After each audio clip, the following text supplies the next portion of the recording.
Que sí, que val, que les intel·ligències artificials són la llet, que simplifiquen i milloren molts processos, que ens ajuden i ajudaran en mil coses, etc, que sí.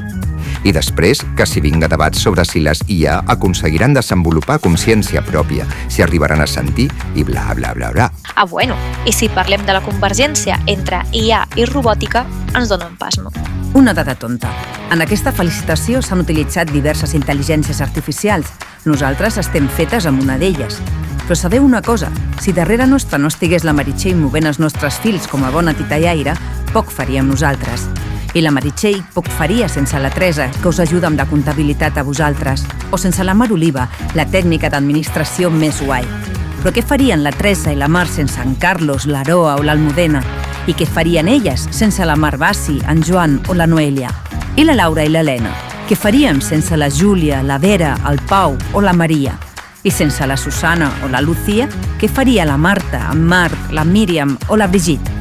I sense elles, què farien l'Ester, la Tània, l'Enrique o el Martí? I totes elles, què farien sense la Rita, la Sílvia, la Paula o la Mar Marco? I què faríem totes sense les altres? Doncs això. I res, aquest vídeo només era una excusa per dir-vos que aquí estem, que som més, que intentem ser millors. I sobretot, que posem a la vostra disposició totes les nostres intel·ligències, tant les artificials com les de tota la vida. Feliç 2025 i a deixar-nos sorprendre.